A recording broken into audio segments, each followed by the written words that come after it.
Okay, good afternoon and a warm welcome everyone. So today we have Professor Shunsaku Komotsuzaki, who is an associate professor, Department of Civil Engineering, the University of Tokyo, Center for the Development of Global Leadership Education.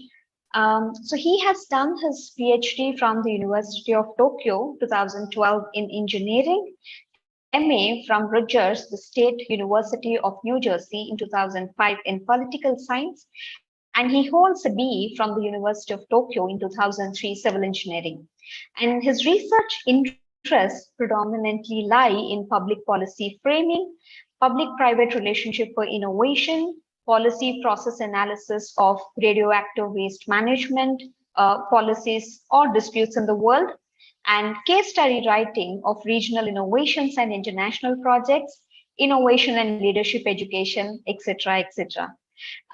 So some of his papers titled Medical Research and Development Platform, Comparison of Research Systems in Overseas University Hospitals, an attitude towards the construct of radioactive waste disposal facilities and spiral of silence, results from online survey experiment, regional power sector integration, critical success factors in the Central American electricity market, undesirable facilities sitting in democracy, a comparative analysis of radioactive waste repositories sitting in Japan, Korea, and France. So basically, he is an interdisciplinary person who worked with scholars of many disciplines and many universities. Today, he's going to talk on the topic social innovation from creative collaboration between public, private, and citizen sectors. We welcome you, sir. And I would like to call Dr. Shushmita Shamsundar, Associate Dean, Wish VIT AP, to formally welcome sir to start the talk. Thank you. Thank you, Hima. Thank you, Dr. Komatsuzaki, if I'm getting your name right. And it's an honor to have you on board with us, as I just told you, because like the varied range of your work, as I was going through the profile that you, Hima, was sharing right now, is so relevant for the day. And people need to be thinking from various attributes rather than being focused on their area of expertise. So the range that you have drawn sets an example to all as faculty and students to take the thought forward, like how we can go ahead with interdisciplinary research and how that can come to fruition as well. So thank you for being a part of us. And I now, like, on behalf of the entire school and VITAP University, welcome you for this session and leave the floor to you to take on. Thank you. Okay, so thank you very much for your very kind introduction, and the Hima-san too, a very good introduction, probably better than me myself. And yeah, good afternoon, I believe, in India. It's 6:30 p.m. in Japan. So again, I'm Shunsaku Komatsuzaki. I'm associate professor of civil engineering at the University of Tokyo. Today, I'm going to make not too long, about a 40 minutes, 45 minutes talk titled "The Social Innovation from Creative Collaboration Between Public, Private, and Citizen Sectors." And if you have any question, of course, you can feel free to, when you participate through Zoom, of course, you can send a question through chat or something. Or if you're joining through YouTube, of course, you can feel free to send me a question through my email. So let me start from by myself, the short self-introduction. So as already mentioned, my primary academic background is public policy, but I studied the civil engineering as well as political science for my undergrad and master's for my master's study. But recently I have been put emphasis on innovation education and case study as well as research. So I gave I'm giving innovation education in various countries, of course in Japan, and for high school students and university students, or sometimes professional people. And as shown in the photo on the top right-hand side, every year I give innovation education program, intensive program for 1 week in Bogota, Colombia. And I do the public policy studies, mostly related to infrastructure development and PPP, public-private partnership kind of things. And the photos on the right, middle, and bottom are taken in. One is Hyderabad, India. When I studied the case of the Hyderabad Metro with my student. The bottom one is taken in Mexico City, in which we did a research about the road PPP policy improvement in Mexico with my Mexican master student.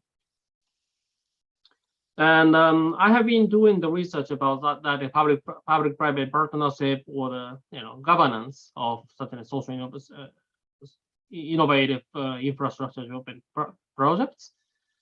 And I've been trying to develop some kind of typology of public policy contributing to regional innovation, like deregulation, decentralization, public-private partnership, and so on. So today I'm going to talk a bit about some such a theoretical or sometimes based on a case study, and trying to show my kind of hypothetical typology of how I can say the effective governance system between public, private, and citizen sectors on social innovation, and then move on to some further case studies especially in the energy sector in Japan. By the way, I'm a kind of trombone player. So I mean, this is the taken when I was a high school student, almost like 25 years ago. Yeah, 25 years ago. And I'm in the top middle, and I'm playing trombone. Unfortunately, I have no time right now, too busy to play, to do practice. And then I'm not joining this kind of a concert anymore. But yeah, I still have kind of some spirit of a trombone player, and I'm engaged in the various field studies, and between field studies or during field study, I sometimes have an official holiday, I mean weekend, and I go to some sightseeing places. This is taken in United States,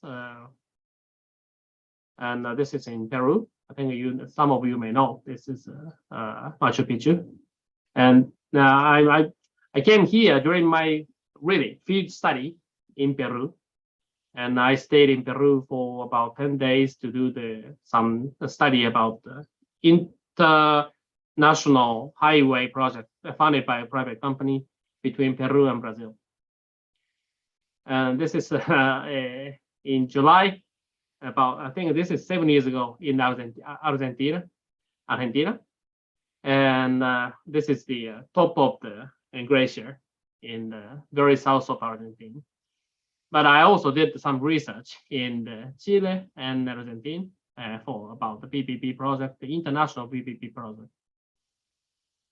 And again, every year I offer some intensive innovation education program in Colombia. So yeah, every year after finishing the program, we take this kind of group photo. But anyway, those are some very personal self-introduction, not the professional. And let me move on to the core, the real contents of today's presentation. So the first issue I would like to touch on would be a social innovation case in Stockholm about the congestion charging. So Stockholm, basically the central part of Stockholm is island in the between rivers and the bay. And to go into that city core, we always experience the congestion, very heavy road congestion. So Stockholm tried to solve that congestion as well as some environmental issues caused by the congestion. And then they had been struggling how to solve that congestion. And eventually that was kind of partly solved by the congestion charging. So when you enter by car to the city center in a certain period of time of the day, then you need to pay for some congestion charge. And that Stockholm's congestion charging was not introduced by the public, not local government, but by the private company, IBM, the global, the IT company, as a contractor since 2007.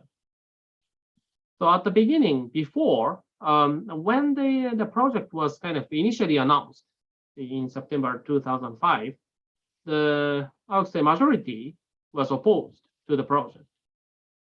And that situation continued until about January 2006. But the IBM strategically chose the January 2006 to have a social experiment to visually show the impact of this kind of congestion charging on the environment and the citizens' life. And then, as you can see on the bottom right-hand side, this photo was taken from the newspaper, a local newspaper on that day. So before doing the congestion charging, January 2nd, the road was still very busy. But after congestion charging was installed as a social experiment, the almost no car you can find, and the citizen visually understood the impact of this congestion charging, or paying some cost for environment, and then the people's attitude has gradually being changed, and then finally in May from March 2006, the majority now majority of people were for the project. And let me a bit more in detail explain this case. So in the past, in 1992, the Stockholm government proposed the solution, including the construction of ring road, the expansion of public transportation, and so on. But it was abandoned in 5 years later due to the value conflict between the environment and the economy, and the dispute on private rights, the infringement of private rights, possible infringement. And looking at those past experiences, very few people expected the success of the congestion charging program led by IBM. So the social experiment was said to be kind of suicidal.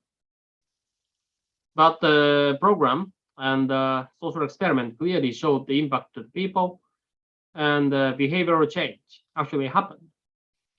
So 22% less traffic jam, 5% more public transportation usage, 14% less carbon dioxide emission after the program was enforced. The people in Stockholm finally preferred the social benefit, a better environment, or maybe the less commuting time maybe by the public transportation, despite the cost for them. So they needed to pay sometimes, or the industry needed to pay for the congestion charge, but people preferred. So they used to have some value conflict between the environment and economy, or the private rights. But eventually, after this social experiment and the congestion charging program, people in Stockholm, as you can see, generally right now prefer the social benefit over individual benefit or economy. And IBM started its smarter city or smarter planet strategy from this experience.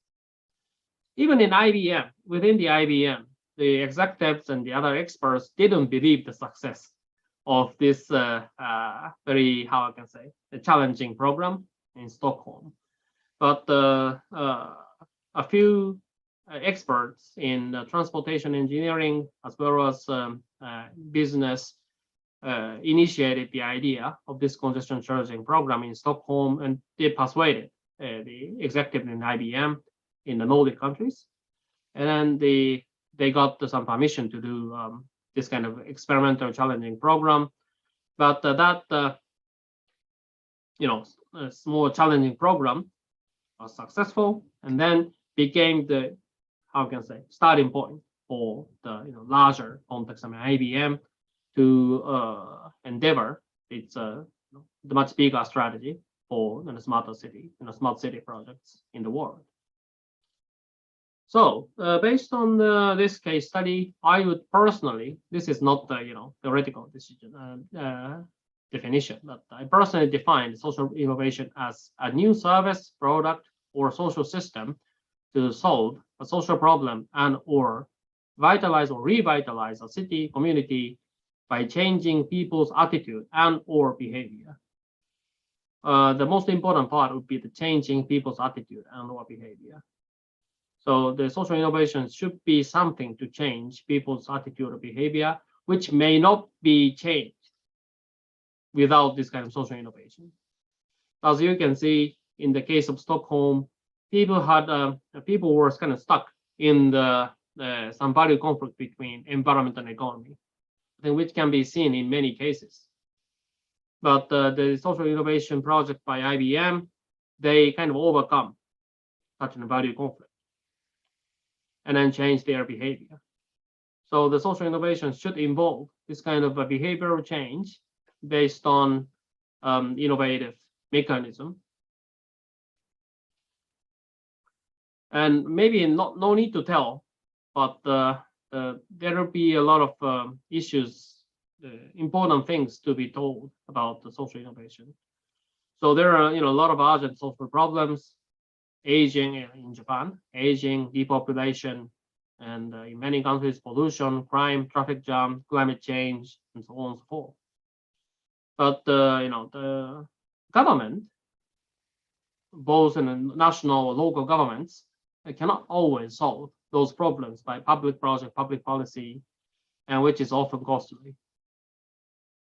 So, for instance, public transportation for traffic jam and the environmental problem, would be one possible ideal solution, but it is not always effective as expected. And Japan and some Asian countries have experienced some so-called, I would say, some failure cases of public transportation developments. For instance, in Bangkok, Thailand, Japan and the local government offered a lot of funding for developing metro in Bangkok. But in the initial, I think, 10 or 15 years, local people in Bangkok didn't want to use the public transportation, I mean the metro. And then they just kept using a kind of bus or cheaper paratransit, or they just went to buy a new motorcycle and so on. So traffic jam was not solved by public transportation, but that produced a lot of kind of financial burden on the national and local governments. So it's not always successful for the national and local governments to solve the social problems by their own. So in the case of Stockholm, people pay the cost for the better environment. And IBM and the city of Stockholm created a mechanism or process, including the social experiments, strategic social experiment to change people's attitude.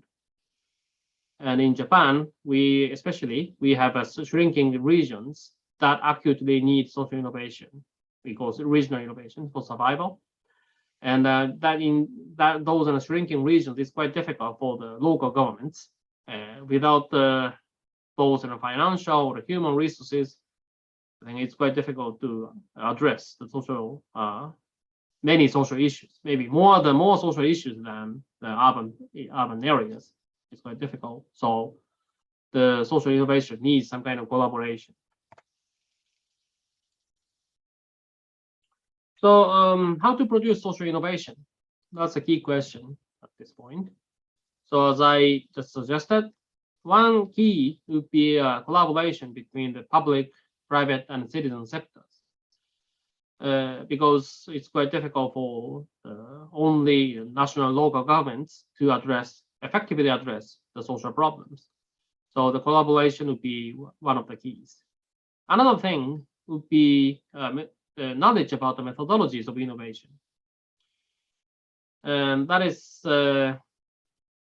what I'm trying to, how can I say, develop and deliver to the high school and university students in our education programs. But today, I don't, go into that, methodology of innovation. But I just, explain the collaboration between the public, private, and citizen sectors from the case studies in Japan. So, based on my past researches, not only in the energy sector but also in the urban planning, healthcare, and so on in the other sectors, I'm developing this kind of a hypothetical typology of multi-sector collaboration for social innovation. So the first type would be strategic field made for collaboration. The public, how can I say, assign certain field by policy for collaboration with private sector or citizen sector. I think one of the examples would be public policy, public-private partnership policy. That is kind of strategic policy to create that kind of field for collaboration. And the second type would be a strategic withdrawal of the public sector for higher freedom for private or citizen sector. So the examples would be deregulation and privatization. So by deregulation, public sector strategically withdraw and try to create some space with higher freedom in which private sector can start some kind of social innovation in the field in which used to be the public sector. And the third type would be the reduced resource or capacity for higher freedom. So I think the easiest example would be decentralization. So the public decentralize a part of its policy for the sector, and then by the decentralization, how can I say, for instance, local governments do not have as much resource or knowledge, expertise as national government has. So the resource or capacity is kind of reduced. And then the private sector or citizen sector can start something new in that freedom or liberty remained by the public sector. So sometimes for instance, in Japan, which is often what is often the case, would be the for instance, tourism. So the public sector used to have they used to dominate all the such as transportation and inbound sectors, but now the local government is quite difficult to address those issues by themselves, and then the public sector just leave those sectors to private or sometimes citizen sectors to initiate innovative tourism products, for instance. And temporarily, the last type would be a non-used or less used private or citizen field are temporarily bought for public purpose. So one of the examples would be temporary or provisional use of private land for public use. In the case of Japan's, how can I say, reconstruction of redevelopment of urban area, in Japan there are a lot of private railway companies, all which own much huge land around their tracks, and then some railway companies decide to bring their surface train to the underground, or maybe surface train to the elevated track. Then during the construction of, for instance, elevated train, it's quite difficult to complete all the section at the same time. Then some section is completed, and then under the elevated track there will be some open space, but the track is not open.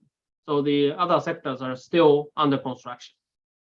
And then the public can borrow that temporary open space from the private sector to utilize that space to, how I can say, to offer some activities to make some kind of secure some kind of continuity during the reconstruction. So sometimes such a large-scale redevelopment of urban space may produce some kind of non-continuous change.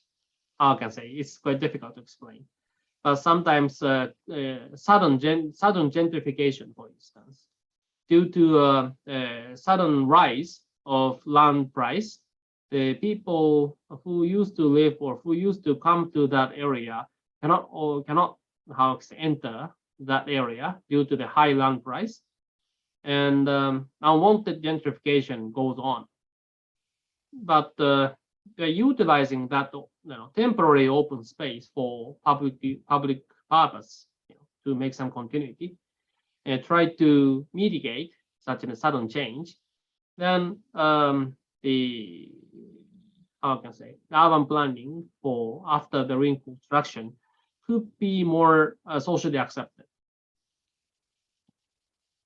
So there would be different types of multi-sector collaboration for social innovation, as you can see. And those typologies are basically for the public policy. So there will be much more types of just projects or business style and so on. But I hope this kind of typology would help you understand or to imagine what kind of multi-sector collaboration would be useful for social innovation in the field you're interested in. So let's move on to some case studies in the energy sector. So as I said in the beginning, I've been engaged in the study of kind of sustainable energy policy or sustainable local energy system. And to design the sustainable local energy mix, which is consistent with the national system, would be quite important. So as you can see here, just one, please.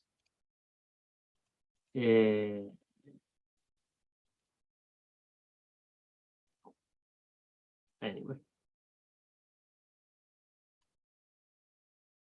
Yeah, just one, please. I just wanted to, no, but anyway. Please look at the left-hand side. So I think some of you know the technical top energy mix. So at the national level, we have the different sources of energy, like thermal, nuclear, hydropower, wind power, solar power, and so on. And we are now considering possible mixture of integrated system, which used to be national system in Japan, and the decentralized systems at the local level.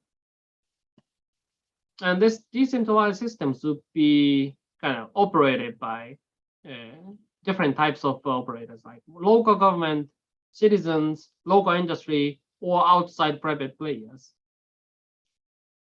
And we are now trying to find what kind of what the stakeholders should be involved for higher sustainability of this kind of local energy system, consistent with the national system. And in 2011, we had a Great East Japan earthquake and subsequent Fukushima #1 nuclear power station disaster. And because of those, the events, we had a kind of agenda setting at the national and local levels. At the national level, we kind of pursued the quantitative expansion of renewable energy sources to replace the nuclear power. But we didn't have the time to design the long-term policy. So there is a lack of long-term design. At the local level, we had an urgent need of autonomous development of decentralized systems, because many local governments recognized the possible risk in terms of resilience of their local communities, because Japan has a lot of earthquakes and tsunamis and also on and natural disasters. So especially vulnerable local communities found quite urgent agenda to develop some decentralized and self-sustainable system by themselves. And the national government has already decided, but also local governments also wanted to phase out the nuclear power. So those agenda influenced the energy mix policy at the national and local levels in Japan. At the national level, no nuclear power anymore. Now we're discussing possible restart of nuclear power stations, but basically, at that time we kind of stopped all the nuclear power stations and tried to install more and more renewable energy sources. And at the local level, the national government was not happy about it, but the local governments wanted to develop more kind of decentralized systems, which is mixed with integrated system at the national level. And there is, as I said, there are different types of operators, but the first three, local government, local citizen, and local industry, those operators would be kind of locally driven models, I would call. And I try to study early practices of those cases to draw lessons for wider implementation of this decentralized sustainable local energy system in Japan. And I did the case studies focusing on the governance types. So as I said, local government driven, community driven, local industry driven, and outside company driven. And due to the national policy, as I said, the national policy was to quantitatively expand the renewable energy sources and didn't have a long-term design. So the national government created to set the tariff at quite high level for renewable energy sources.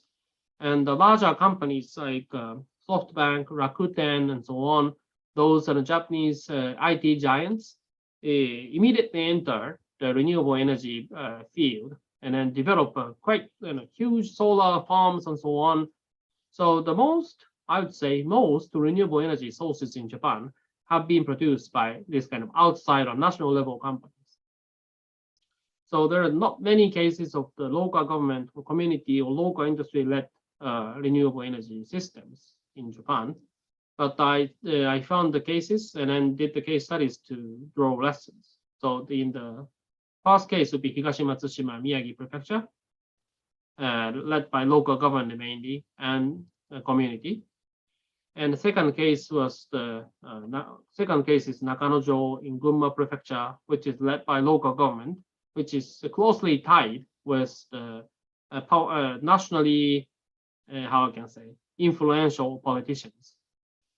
And the third case is the Odawara City in Kanagawa Prefecture, which is led by local industry. And today, due to the time limitation, I don't touch upon the details of those case studies. But let me just briefly show some insights from the comparisons of those case studies. So I did some comparative study of those three cases based on the elements found in Brahma in 2018, representing benefits of decentralized energy system. So this Brahma mentioned the possible benefits of decentralized energy systems in 8 fields: economic benefit, education and acceptance, participation, climate protection, community empowerment, renewable energy generation amount, and innovation. And based on the case studies, I tried to assess each case in terms of those 8 items. And the Nakanojo, which is quite closely connected with nationally influential politicians, one of them the ex-prime minister. So they got the information about the new policy and how to utilize new policy very quickly. And then the Nakanojo invited some private company to develop its own renewable energy sources within the town. So the Nakanojo earned a lot of money from the renewable energy sources. So it produced economic benefit. Also, it produced huge amount of good amount of renewable energy sources.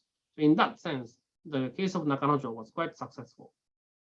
But in terms of community empowerment or innovation, most the development was done by their partner private company, which was called based on the connection with such nationally influential politicians. So in Nakanojo, there are still not many human resources and expertise to further develop the sustainable energy system in the future of Nakanojo.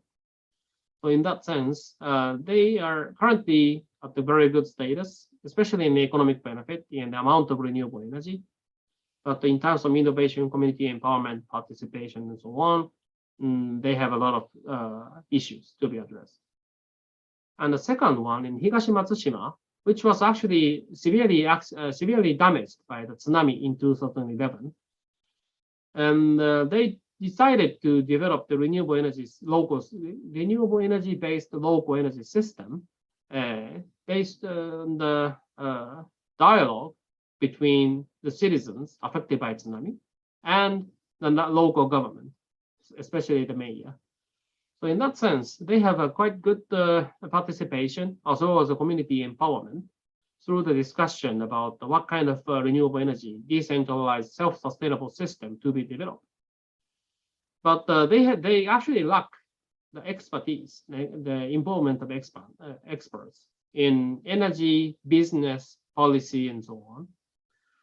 So they're quite bottom-up development of energy system, but they are still suffering from such lack of resources and cannot develop the innovative system yet. And looking at the case of Odawara, which was led by the local industry, and that they, based on the local industry.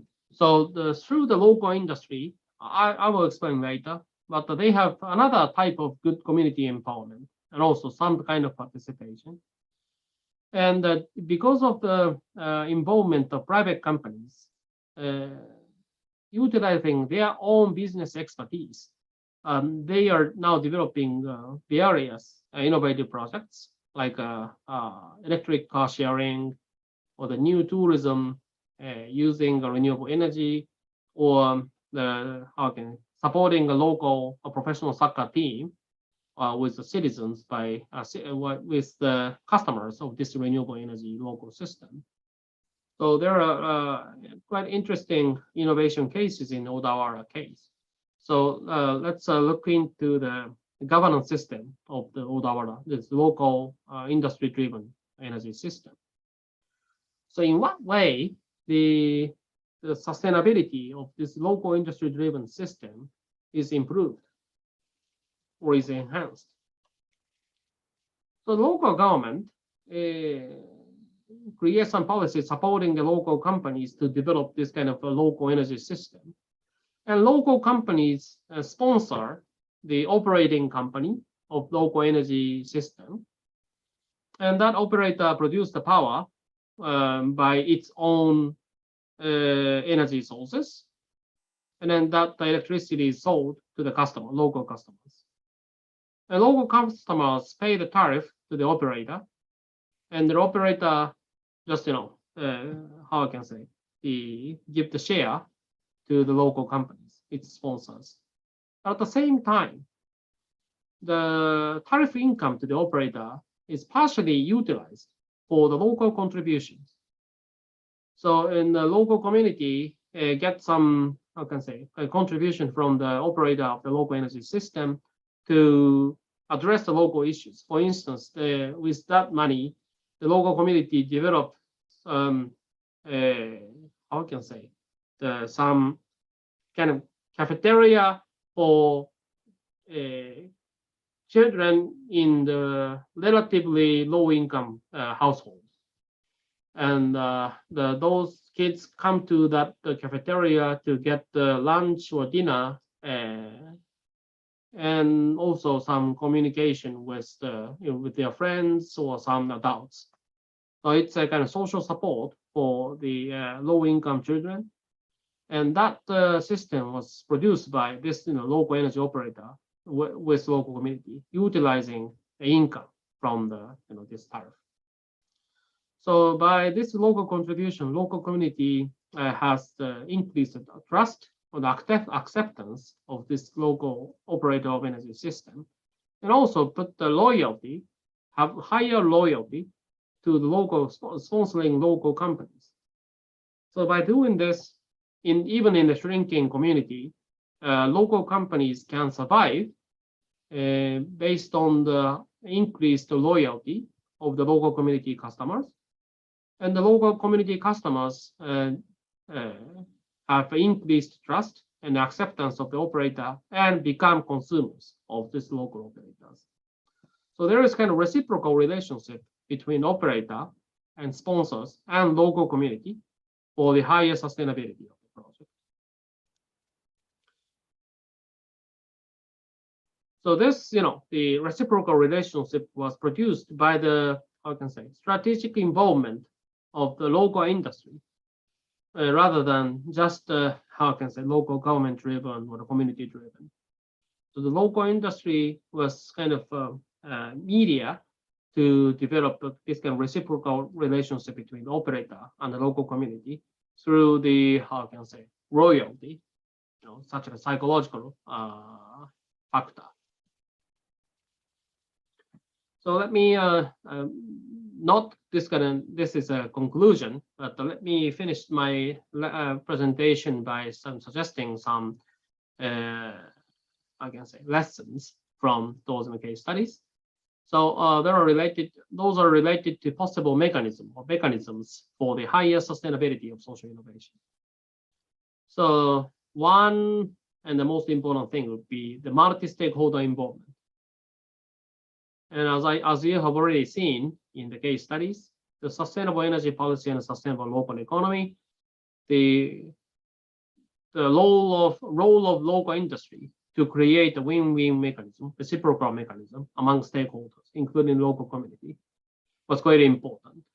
So that is the what I said, the creative collaboration between public, private, and citizen sectors. So we always need to consider what would be the strategic, what would be an effective strategic public-private citizen collaboration. What would be the system to realize this kind of a sustainable governance based on the collaboration? And I didn't tell much about this today, but another important thing commonly observed in the successful cases would be visionary leaders and citizen participation. And citizens often consider themselves as just a consumer. But the citizen can be an advocate, or citizen can be an entrepreneur. So the important thing is citizens should play multiple roles at the same time. Not only consumer or just supporter, but an advocate and entrepreneur. So those different types of participation should be considered or should be facilitated. And the role of political leader to overcome the myopia of democracy would be another important thing.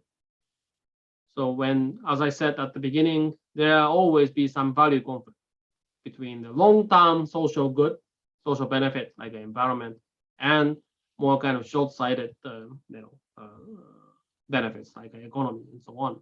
Of course, an economy is important, but it's quite difficult for the voting. I mean, to overcome such a value conflict. People would prefer the more kind of direct benefits rather than using some cost for long-term social benefit. So in order to such short-sighted characteristics of democracy, to overcome such a short-sighted perspective of democracy, agenda setting by political leaders would often be important. And at the end, integration of multi-layer systems, local national systems, for instance, would be another important thing. So at least in many local cities in Japan, combination of national and local energy systems would be essential. So it's quite difficult for even the small cities to sustain only with local systems, local energy sources. It's always be a combination of national and local energy systems.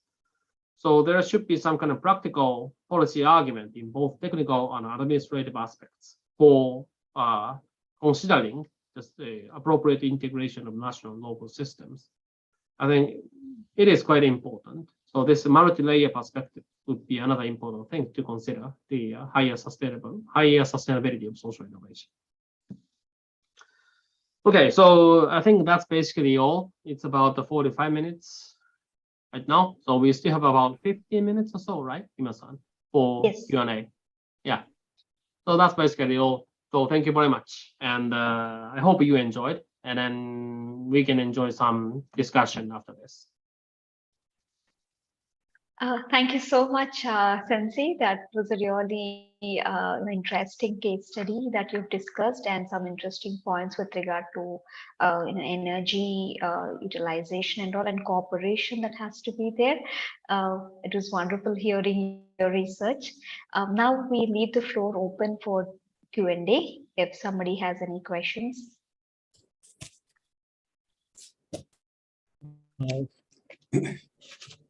Can I say something, Professor Hima? Yes, sir, please carry on. Dr. Shunsaku, first of all, thank you so much for this knowledge sharing. I think such kind of platforms are very important, where we come across, researchers from across the world, and some wonderful insights you have given into the idea of social innovation and sustainability, which was really very thought-provoking. Especially, you have shared the findings of your research and the way the comparative analysis has been done between those three case studies. I do agree to one of your comments where you said that government cannot always solve all the problems through public policy. I just have a small observation and just want if you can also comment on this, that the whole world has moved towards privatization or deregulation, which you were talking about, including India. But still, when it comes to innovations, it is expected that it will come from public policy, it will come from government, and role of government becomes more important. And it is people will also expect that government will give solution rather than we searching for any social innovation. It is government's responsibility. My question to you would be: are there any factors which are influencing this? The contribution of public in social innovation in Japan, which could be helpful for us to understand how it can be applied in other parts of the world. So the question may look a bit in bits and pieces, but I was thinking if you can throw some light on, are there any specific factors which influence people's participation or the participation of citizens into finding innovations? That's a wonderful question. Thank you very much. I totally agree that the public sector, the national and local government, should play a crucial role in facilitating social innovations and the social problem solving. And but I think what hinders the public sector from pursuing some creative collaboration with the private or citizen sectors would be how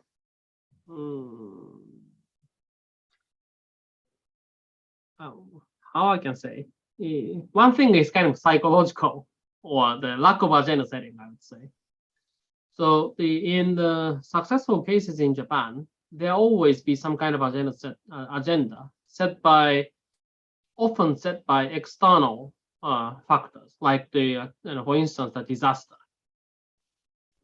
And due to the disaster, they understood the limitation or the urgent need of the multi-stakeholder involvement in addressing the social problem solving. And the public sector kind of decided to get the private and citizen sectors involved in policy making. And I think the important thing is the public-private partnership is not only about the finance, but also about creative policy design or a creative project design. But the public-private partnership or public-citizen partnership often starts from some notion of lack of budget. So they want to get the private sectors involved to just fund some necessary public projects. And but that is not very good to have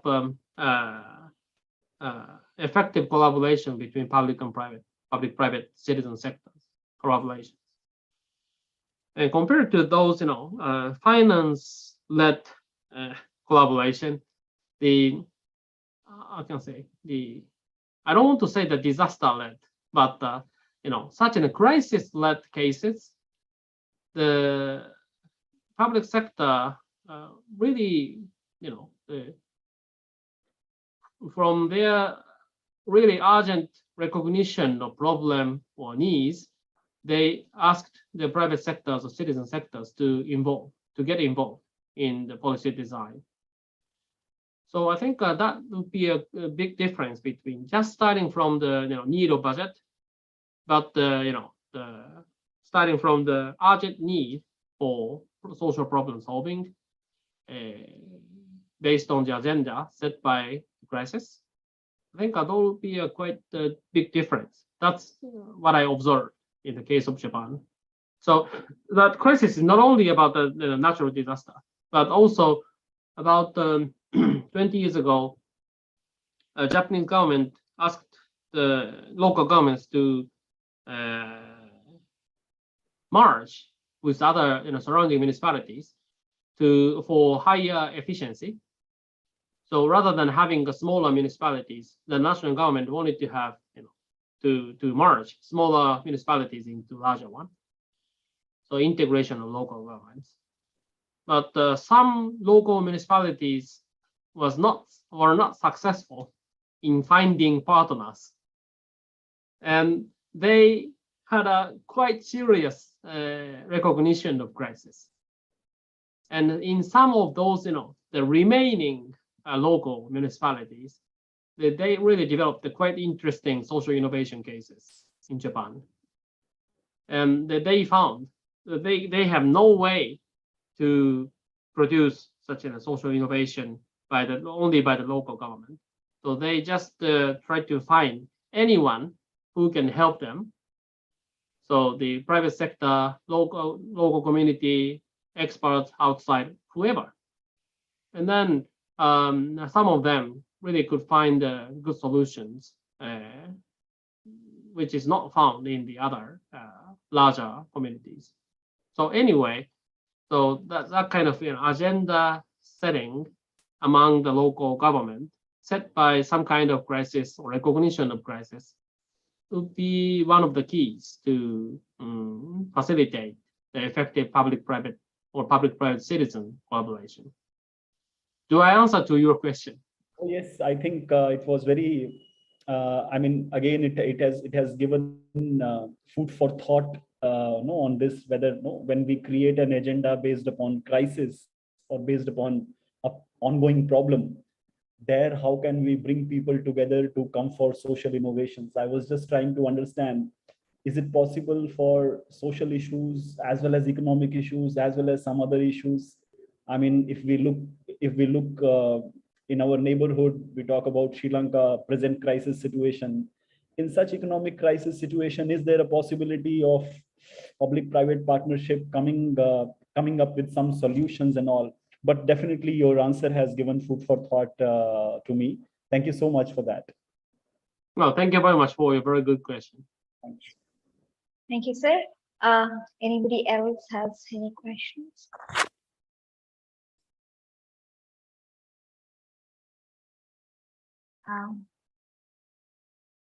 Okay, before anybody could ask, well, this is not exactly a question, Sensei, but I just want you to just comment upon, because all through your discussion, you were talking about the role of local governments, or the importance while managing energy systems and all by local governments and all.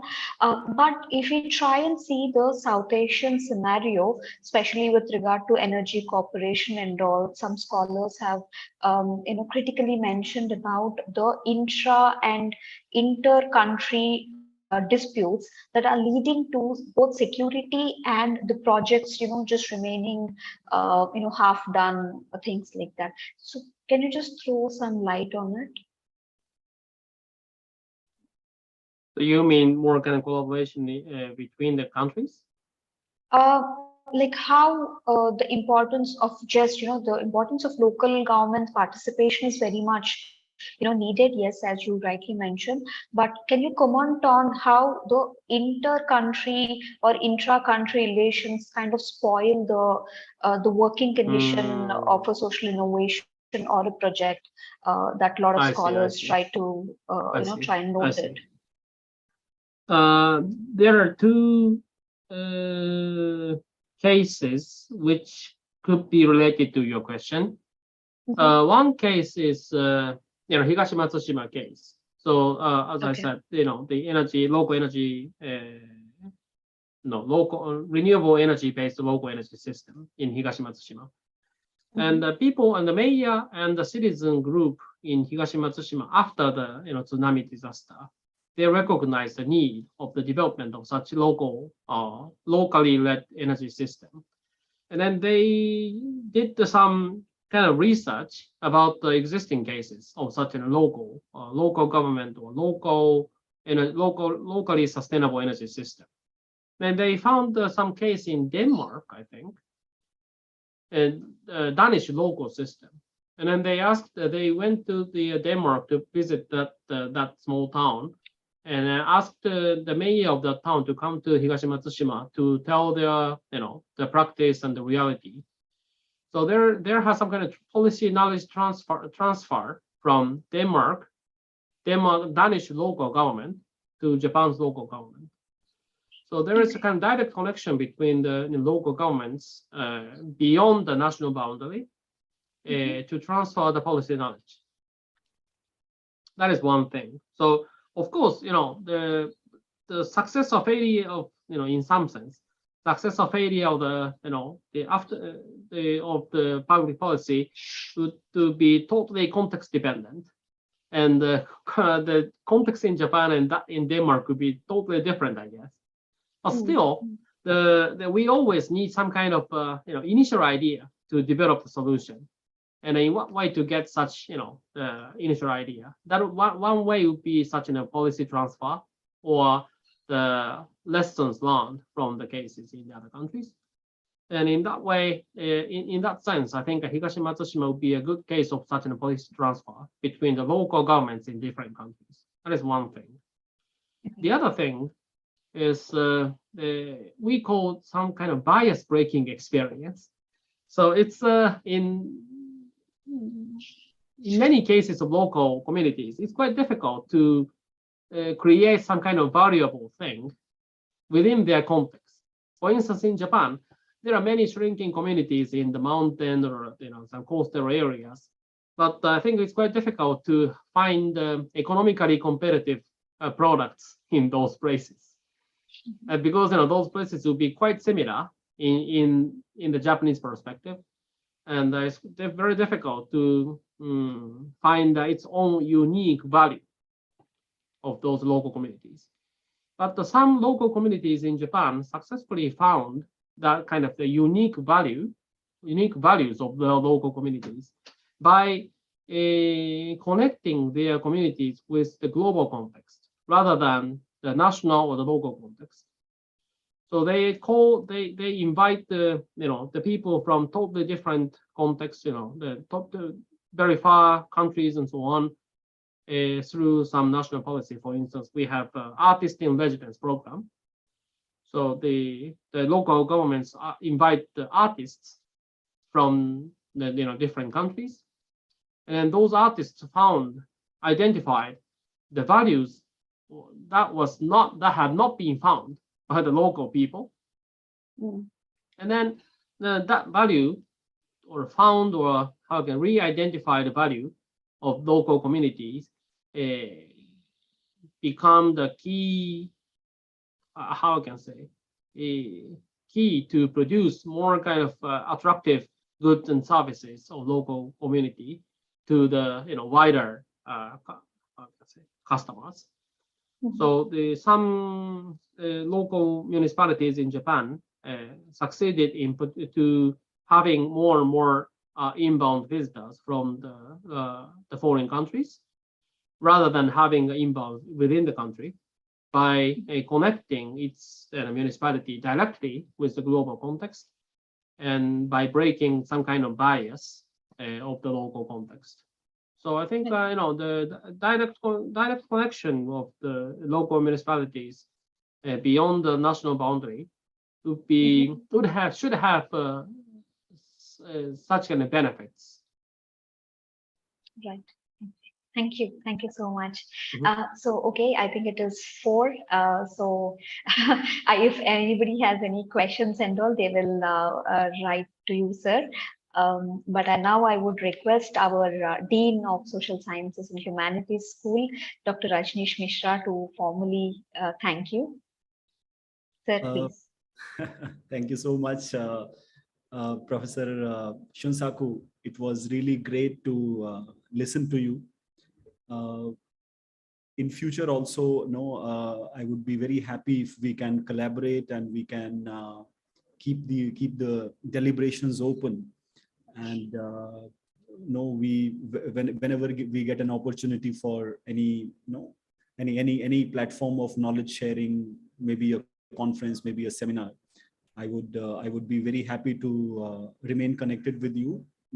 Professor Hima will be in touch with you. On behalf of the school, I again thank you so much for your time. Thank you. Thank you very sir. much. It's time for vote of thanks. First of all, thank you so much, Professor Shunsaku Komotsusaki, for kindly agreeing our invitation and delivering this guest lecture. We are extremely thankful for your kindness. But apart from that, I would like to extend my gratitude to Dr. Rajneesh Mishra, Dean, VITAP School of Social Sciences and Humanities, Associate Dean, Dr. Shishmita Shamsundar, for kindly agreeing for this proposal. And our wonderful management for allowing to do such activities and all. Apart from them, the CTS team, the 360 team, Mr. Ravi Tota for the wonderful posters, and finally my colleagues and friends for being part of it. Thank you so much.